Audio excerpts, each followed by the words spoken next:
It's working? Yeah. Hi, Chisinau. Hi. How are you doing today? It's very exciting to be here, actually, and not only because I want to talk about early stage investing, but actually want to make a little announcement about the opportunities for Moldovan startups too. You've heard today a lot about, media, building great products, building teams, and how you market the product. But I want to talk a little bit about, investment perspective of that. What really investors are looking for in the great startups, and actually particularly investors who invest in Moldova. Excuse me. So, is it working? Can we get a presentation? Yeah. I think Ukraine and Moldova actually has so many things in common, actually. So starting, from good engineers, great education from the Soviet time, and, that actually brings the opportunities and challenges to that. So I'm going to talk a little bit about that.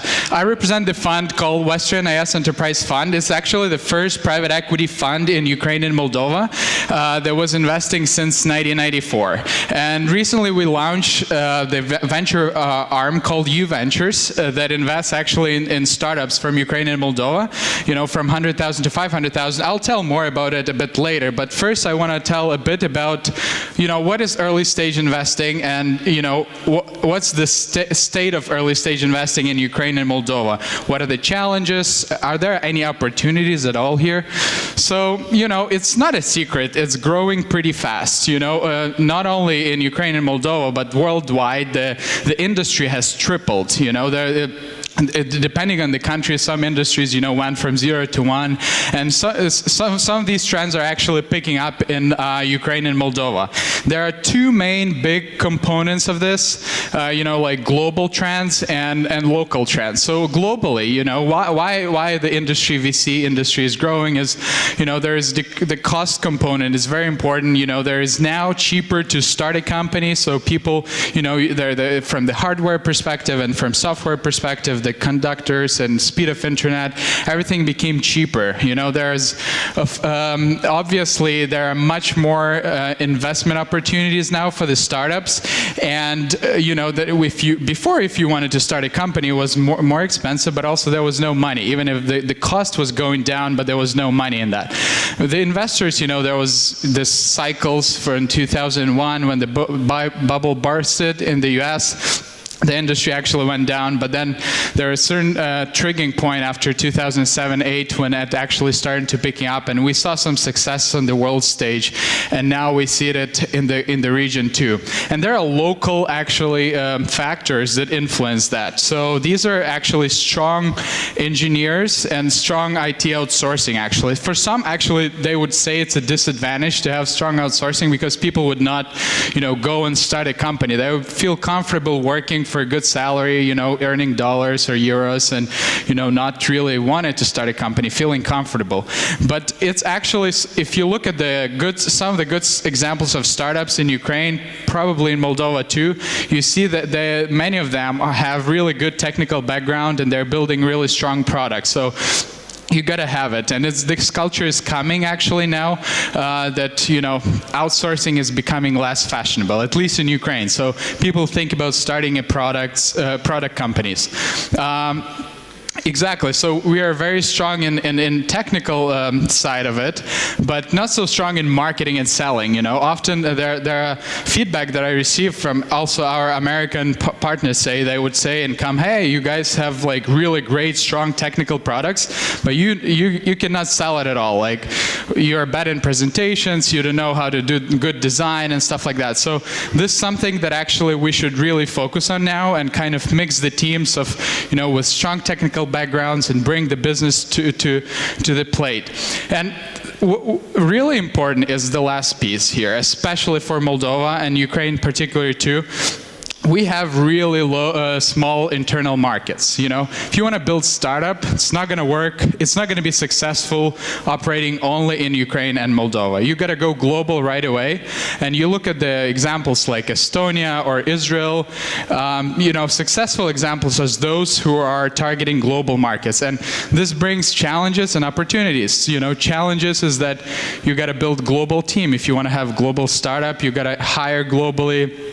have really world-class marketing and stuff like that. So, but this opens you really big market in either European Union, Asia, or the United States. You know, if you're building internet company, it doesn't matter where are you, but it matters what kind of product you build. So we're gonna, you know, building this product is not enough. You need some financing and investing. In particular, in countries like Ukraine, Moldova, it's harder to raise money, although it's now changing, and more funds are coming into the market. And so now they say, oh, there's tons of money on the market.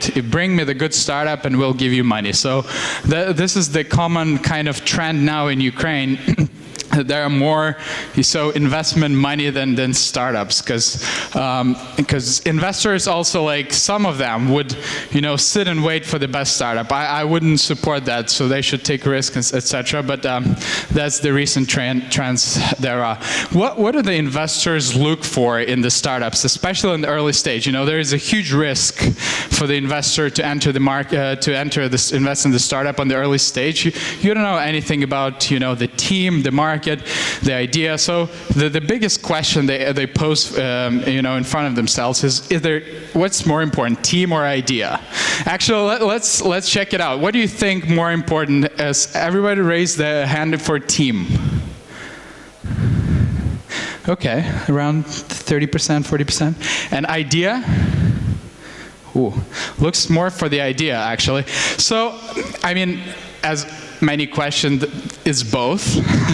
But actually, if you look at the statistics, more startups fail. So the startup with a great idea and mediocre team, we're not going to be able to deliver and go long term. So most of the startups who fail would have mediocre team and great, like, normal good idea.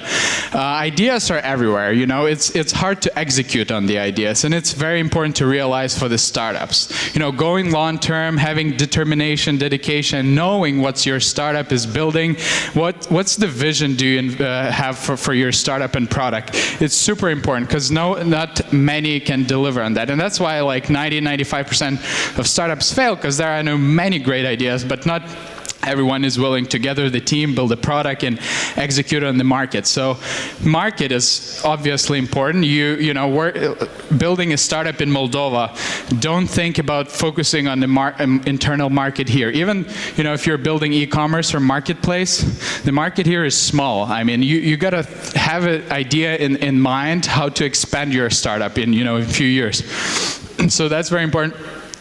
You know, competition is fierce now. You know, especially if you're building a global company, you got to have an unfair advantage that it's hard to copy.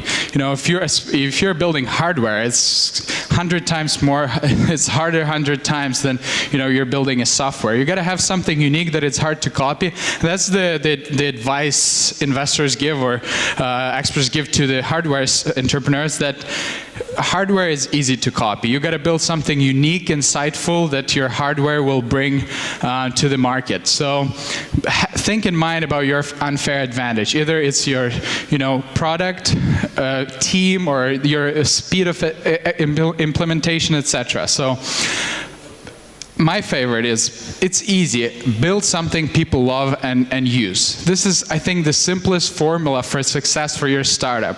If you build something that people kind of, hey, yeah, it's fine, I would use it sometimes, you know, you gotta fight for the attention of your customer. You know, there are so many things, distractions. You open the phone, you have like 20 applications, and you're competing with this 20 applications on the people's phones. People don't like, you know, some complicated, complex stuff, install this and that.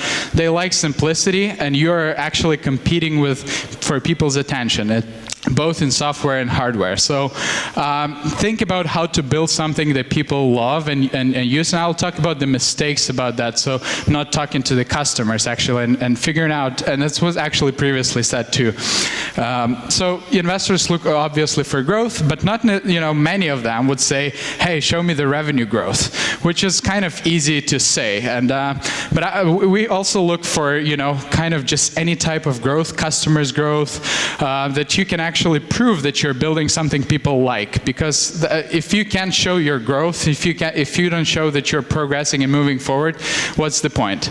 And of course, team has to have a vision and dedication, because you'll have so much hard times, you know, when hiring people, scaling, or entering new markets, you know, building a marketing campaign. And you have to have a dedication to stand up after your failures. I mean, it all sounds kind of cheesy, but it's very important to have a strong core team, and don't compromise on recruiting. So yeah, these are the common mistakes that startups make, actually. So often before even having anything built, they go and jump to the investors, say, hey, give me the money, I want to build my startup. It's fair, but you know, often the experience show that, you know, startups that actually bootstrap and kind of prove that they built some minimum viable product with their own hands and kind of involve different engineers pro bono and showing this productivity before going to fundraise money are actually more successful. So it's actually good for the startups too, because you increase in value. If you come, yesterday I had a great idea. I wake up, hey, I go and ask for money for investors. I mean, like, investors not going to give you money first, and second, I mean, you value nothing. And then first, figured out how to actually build your strength, have like really strong cards in your pocket before going to the investor, and then you're in a stronger position and it's better for you. Also, going to the right investors, super important, because often, you know, you come to the investors who doesn't know anything about the industry or product you're building, and they don't care what you're building. So, and then you're trying to convince them, you're wasting your time and their time, and nobody win in the end. So figure it out, do your homework, go to the websites, or kind of get a feedback from people to, you know, what investors have been investing into, and the fund or angel investors, and kind of figure it out whether it matches your startup, your industry, and your future goals. So, something about building a product people love. This is the most crucial element. So most of the startups focus on fundraising. They get an idea or MVP and they go to investors to search for money. I mean, that's obvious. But if you have a strong product, you know, people will give you money. If you have a really, really quality product and you focus on how to improve the product, make something, you know, build an advantage compared to your competitors, and it's something that, you know, people will pick up and kind of give you money. So one of the ways to do that is actually talking to your customers. I don't know, maybe it's cultural, but many startups here, they don't really get a feedback from the customers, and really kind of having poor customer customization. So the only way to figure out what you need to improve in your product is actually talking to your customers. If you're building hardware, go outside on the street, get feedback, get survey, I don't know, ask your friends, family. So, but get real, talk to the people actually who can criticize it. So get a criticism with a sobriety, you know, and then kind of learn how to improve it. You actually want to see criticism of your product. And compromising on recruiting. Many, you know, they get great idea, they're so excited to actually go run and build a startup, and they would ask anyone they know, you know, kind of, hey, let's do it together, etc., etc. But then first 3 to 5 people in the startup actually define the future of the startup. So think about who you want to work with, and actually get the right diverse group of people into your core team that actually can complement your skills. Maybe you're great in selling, but technical expertise. You know, mix your team who would have both selling and technical expertise, have maybe international connections and marketing experience, etc. So these are the kind of some of the obvious things. But I mean, so many startups just don't follow this, so it's kind of strange. So there are funds that are investing in Ukraine, obviously, and some of them actually invest in Moldova too, but they're more picky though. So these are the funds that you can search on the internet too. You know, if you don't have local investors, there are investors in Ukraine and Romania, for example, that would invest here, but then you're competing not only for the local attention, but you're competing with Ukrainian and Romanian startups too. So. So what are the trends now in Ukraine and Moldova? So you know, there are old school kind of industries that actually are doing very well in Ukraine. For example, e-commerce, marketplaces, mobile. You know, there are like local versions of, you know, Rosetta, of Amazon, and, you know, different cloud services, or different like selling used cars online, etc., etc. And they really well implemented in the local market. I don't know if this is the area to look in Moldova, but something that many investors look for. On the rise, machine learning, fintech, now blockchain, everybody's talking about it, clean tech, health. And what we need to figure out from the ecosystem perspective for Ukraine and Moldova is actually what strengths do we have actually to use to make, you know, people look at Moldova and say, hey, this is, you know, wine tech hub or cybersecurity hub or AI hub. You know, figure out your own strength. It comes either from education or, you know, different kind of historical factors that you have that other neighbors don't have. So I'm going to tell a bit about our fund now. So just quickly, we are established just last year. We've been investing in Ukraine and Moldova for actually more than 20 years. And ironically, Moldova is very small, but some of our most successful investments came actually from Moldova. So maybe you've heard about Purcari that recently went on IPO, or, you know, JC Prim, the glass company, and stuff like that. These are actually like rare investments, but they're very successful in our portfolio. So I think the same could be with startups actually. Maybe you don't have many startups, but you may have few that are really strong. And we include Moldova in our portfolios. Unfortunately, we don't have it yet, any startups, but I'll tell a bit about where do we invest and what our criteria are. So we have actually one of our partners is Moldovan, Vasily Tofan, so maybe whoever knows him can also approach him.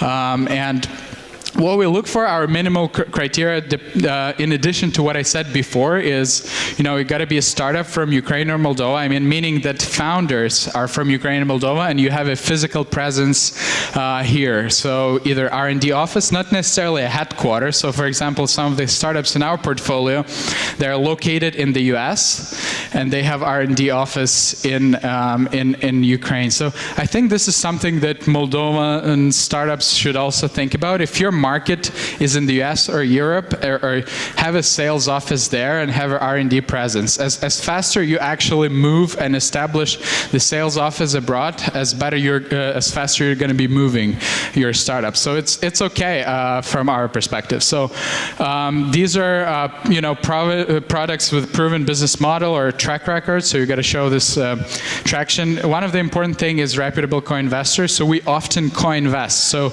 not because we can't cover the check of the round, but mostly because we want the founder actually to prove that they can find some other people to invest in, and it's therefore hedging the risks of both parties.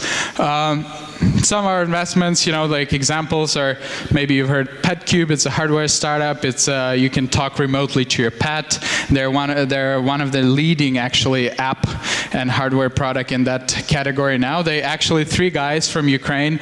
They started 5 years ago. They were around 27, 28. Started in their apartment because of their an annoying pet. They wanted to calm it down, and they figured out to playing with laser would actually calm him down, and then they figured out to create this box that you could remotely do that, and then it actually turns out very well. So that's an example of the startup that they started in Ukraine. They actually got into Y Combinator, and then they actually moved to Silicon Valley, but they have huge office in Ukraine and doing it from Ukraine. And there are some other startups like, you know, in software, Sixa, that is maybe less known here, but is quickly growing, and you know, and there are quite few of these. So yeah, if you talk about the investors, it shouldn't be only about money. It should be about mostly the network of. So three of the most necessary needs that startups have are fundraising, marketing, and recruiting. So think about the investors who actually can cover one of these categories for you. So either have a networks or expertise or investing in these categories. So look for the investors who invest actually in the sectors that your startup is from, or actually have one of the functional expertise. So yeah, well, this is it. We are welcoming, you know, if you have any questions about investing in Moldovan startups, ping me the email. Artur would have it, and yeah, good luck. Thank you very much. Andrii, I have a very simple, basic question. Yeah. How much you are prepared to invest in startups from Moldova? What money we're talking about? Tough one, tough one. Actually, we don't have a, kind of a number, say, oh, we invest only 5 million in Moldova and 2 in Ukraine. We actually invest kind of on the, meritocracy base. So if you're a good startup, if more good startups come from Moldova, we are happy to consider them more than Ukraine. So we don't really kind of discriminate Ukraine or Moldova. We look at the factors that I mentioned: team, product, market, and et cetera, et cetera. So, and co-investor actually. So if you have, we invest actually from 100,000 to 500,000. Our average check is around 500,000. So usually it's startups who actually raising, say, $1 million or 800,000. So we would cover half of it or a third of it. So you got to be at that level where you raise this round. So in Ukraine it's considered kind of already close to A round, but in the States it's like angel round. So in Moldova it's probably also a bigger round than in the States. So yeah. Any questions from the audience? If there are no questions, I want to thank you very much. Artur, thank you. Keep in touch.